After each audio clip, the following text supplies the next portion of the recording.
Hello and welcome to the Trading Zone. I'm Joe Teague, portfolio manager at Equity Armor Investments. Welcome you to the show. Hope everyone had a great weekend. Hope everyone's having a great holiday season. Thanks for checking in today. It's going to be a short week. It should be a light volume week, but should still be very interesting to watch. I think I got a really good show. So hang out for that. For me, I enjoyed some children's birthday parties this weekend. Had a 5-year-old party for my middle child, Abby. It was a lot of fun. Good to see some family. Got to see the Lions win. So great weekend for me. I hope it was just as good for all of you. It'll just be me today. Brian is off on a well-deserved vacation. Checking in there, but yeah. Remember, got any questions, want to hear anything, want to hear about last week's trade, want to talk about anything, make sure to shoot them in. Happy to talk about all of them. Happy to answer any question you have to the best of my ability. If I can't, I'll just let you know that I can't. That's fine too. So remember, I'm Joe Teague. I'm a former options market maker. Spent good time in the VIX pit, trading VIX options and futures. Same with Brian. Now I'm a portfolio manager at Equity Armor Investments, where my goal is to, provide the information I learned as a market maker, offer it to everybody, and make investing a little less risky. And it's gone pretty good so far, of course. So this week we're seeing more mergers coming in. Sometimes that can be a sign in the middle of a bull market, just money flowing around, people thinking of where to get the best return on that money. Definitely access to capital is still very good when you're seeing mergers like this. And a lot of times there was also another one, Nordstrom's, went private too, so it's a different type of a deal. But just a lot of times people are looking at the market. I mean, if you're a crypto firm, if you're an AI something, you're doing quite well. A lot of these mergers are happening in the other spaces, so the market's rewarding the growth area, but the economy is doing quite well. Access to capital is good, so I think that's a good environment for these types of mergers, where valuations on some parts of the market are kind of low. People thinking, hey, there's value to be had elsewhere. So that's what I see with these mergers. Always, this is just part of like a bull market for me. This is just a strong economy. Elsewhere around the financial world, of course, we're talking about the upcoming administration, what's going to happen. Ahead of that, we're seeing trade wars starting to ramp up already, and that's been the push and pull since the election. There's going to be some deregulation. There's going to be, maybe some tax reforms, etc., that will be beneficial. But the flip side is maybe there's going to be some tariffs. Maybe that won't be so good for the economy or markets. So we'll have to wait and see. People are trying to figure that out. And that's why I think it's going to be such a crucial end to the year for trading, for the market. So make sure you stick around to the end of the show. I got a trade idea for the year end, of course, and the start of next year. So we'll talk about all that. But on the flip side of, the tariffs, there's also a great deal of foreign investment coming in. Of course, SoftBank is putting a big chunk of money in here, looking at the AI world, looking at potentially making a new competitor to NVIDIA. We'll see about that. We'll see if this investment even comes to fruition. But it's just a sign people want to spend money in America. They want to put money in America. There's been a lot of talk, a lot of worrying, a lot of angst about all of the economies around the world having some trouble. Canada being one, South America, Brazil being another. Around Europe, you're seeing, the French government, the German government having these issues. What's going on? And for me, that's just another sign that America is doing so well. Money will be coming here if you're seeing problems around the world. So just another reason to be bullish for me. And it's not going to change. I've been saying this for a long time. There are a lot of reasons that the economy should falter. There are a lot of reasons that historically this is when the economy does falter. But for me, the market's not going to change sentiment until the economy does. The economy has been strong. As long as the economy stays strong, the market will do quite well. Maybe we'll see a little bit of warning signs before that happens, but honestly, we haven't seen anything like that. So the economy's strong. The market will be strong. Let's hope it continues next year. I'm open to it changing, and I'm prepared for if it doesn't. So I'm cautiously optimistic. Like I said, remember, I'm going to start the show in just a second. Remember, thanks everyone for joining in. Really, really appreciate it. It means a lot to me that you're here with me every week live. Let me just make sure I got my comments on. Yeah, so I'm here live. I'm happy to answer your questions. You got any questions? Type them in. Happy to answer it. You want to say hi? Just say hi. Don't have to ask a question.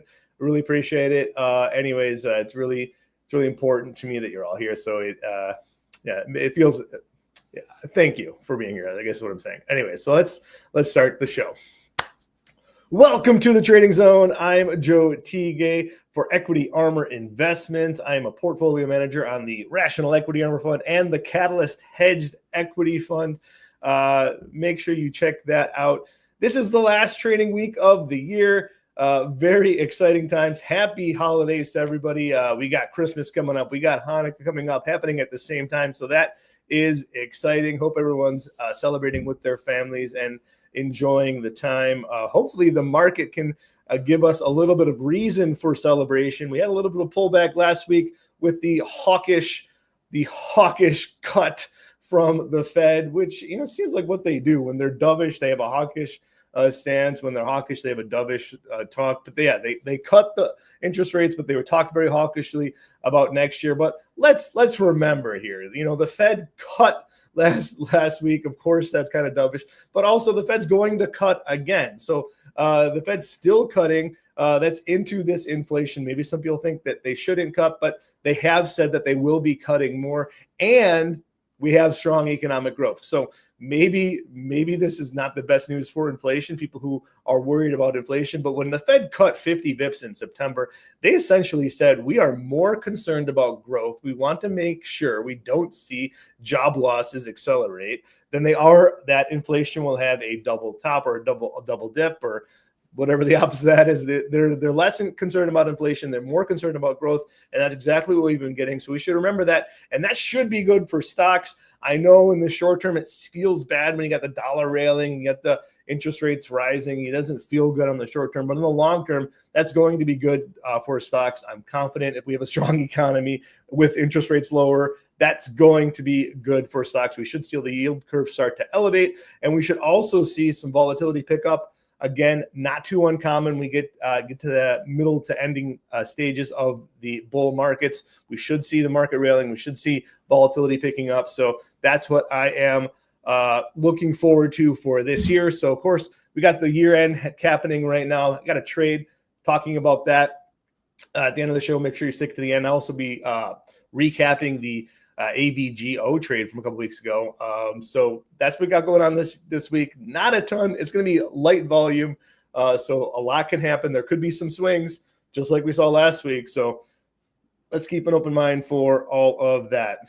In the volatility zone, we got a big uptick in volatility at the end of last week. Of course, huge increase after the Fed.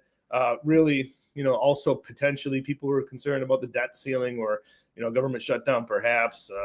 Big uptick in the skew here. Not a huge surprise. We're kind of expecting it to kind of bounce off of this level like we had been talking about. It's not a huge surprise for us. And remember, looking kind of at the bigger picture, we're still, we're still in a decent range here. I kind of been anticipating this to be like our levels here for next year, just in there. I think that's going to be where we should expect to see this skew. We got a little bit under, we got a little cheap in volatility there for a minute, but I'm thinking it's going to live in this area. So that's what we'll be expecting. And it's not uncommon to see volatility get a little cheap in December, only to pick back up. Remember, February into March is when we really start to see the volatility start to get on the rise. This is the VIX term structure. This is the futures curves and the spot of the VIX. Currently, we actually have the VIX trading below where above where the future is. A little uncommon. Usually see that on the other side. So maybe futures traders are still thinking volatility suppression into year end. Got 2 holiday days coming up, 2 half days coming up. So a lot of time off. Sometimes that could lead to some volatility suppression, people taking some trading days. We'll see how that plays out, but definitely people expecting in the short term the VIX to come lower. We're basically very flat though on the whole curve. Usually you'll start to see us pick up a little bit where you get a little bit of a slope. Now my mouse is not working so great today. A little bit of a slope. That's what you usually see in this curve. We'll see how that plays out in 2 weeks. I think that's when you should expect to see this back to normal. Remember, I think people will be pricing in some volatility in February at the start of the year, regardless of what happens. Looking at the S&P 500 trends, boy, we had a nice pullback last week right to this trend line. What a perfect spot to come to. Fantastic bounce there. Not a lot of action today. Again, light volume. So we'll see if we can hold here. Obviously, the worry here is to see, my mouse, if it could just work. The worry here would be to see as we get the head and shoulders top. That would not be good. Very possible that happens. So I'm looking out for that. But, it's very possible we can just keep on trucking here. That's plan A. If that can happen, that'd be the best. But we're open for this possibility too. NASDAQ did something very similar. Found this support, rallied there. Honestly, this looks a little bit better. Better formation here. Hopefully, this can be the one that takes us to new highs. And we really want to see technology leading the way. That's what happened this year when we saw, basically a fantastic year. Any way you look at it from the stock market, 20% returns is great. We saw tech leading the way, things like Meta off and running at the start of the year.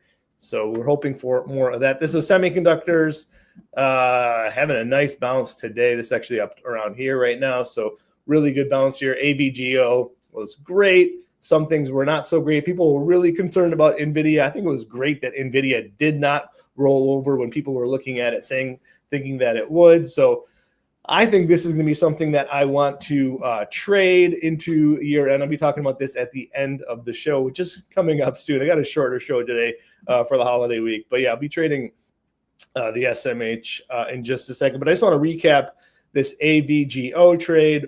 Boy, this thing took off. Of course, came back down here. And this was a trade 2 weeks ago. We did the 175, 210 call spread, sold the 160 put.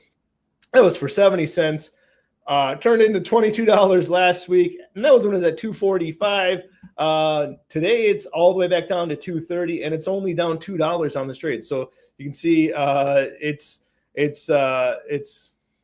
down $15 on the stock price. This trade is only $2 against me because, of course, it was in the money, the call spread. And that's what I said I wanted to do on this trade, was to let it breathe a little bit, hopefully get it to come pull back, and then look to roll up the call spread. Right now, these 210 calls are about $41 on these calls for me. So I'm just looking out to roll it up. I'd love to collect even more money and raise that call spike to continue this trade for me. So I'll be watching for that. Not a lot of time has passed, obviously. We just had another week pass. Not a lot of decay has happened on basically it's the 210 puts I need to decay right now. So I'm looking for those to decay. If we can maybe get another week or two of decay, then I'll be looking at, selling a different call spread, probably like the 250, 245 calls out in September or December. That's what I'd be looking to add to this trade.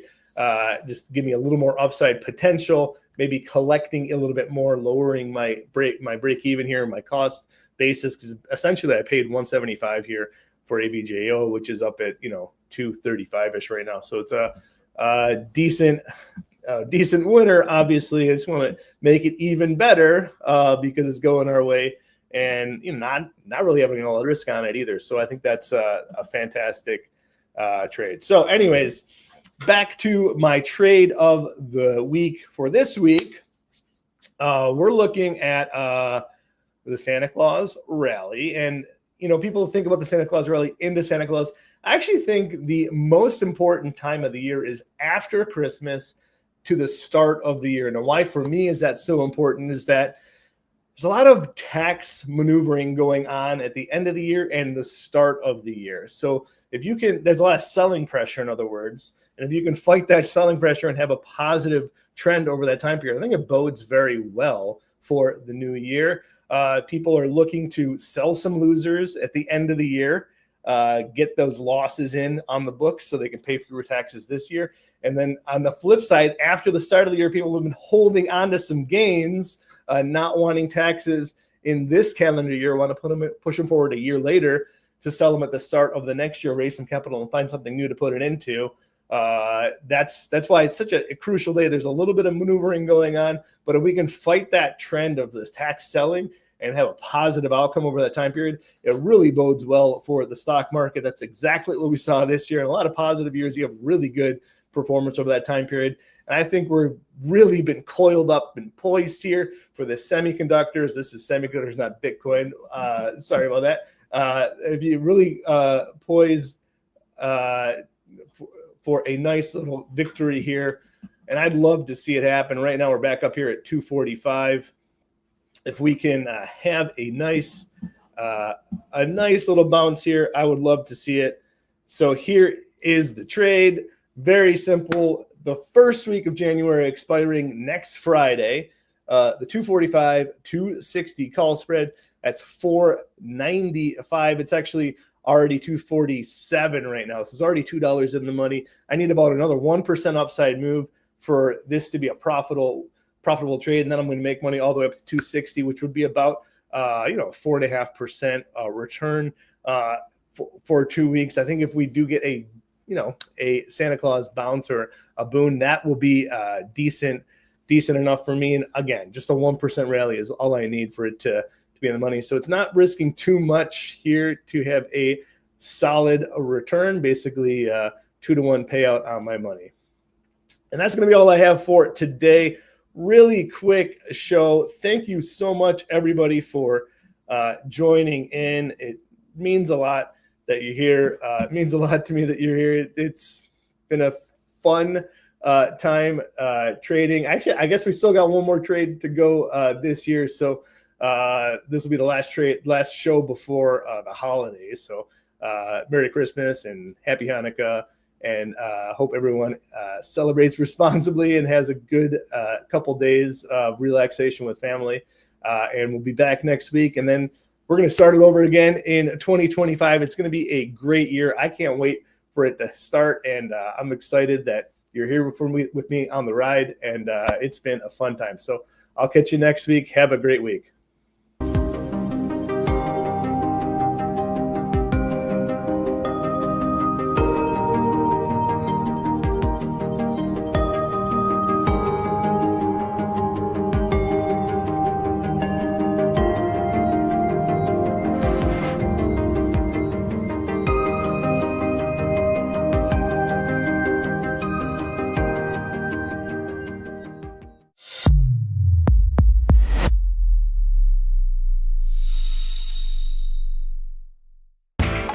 You know how the financial world goes. Here comes the buzzkill.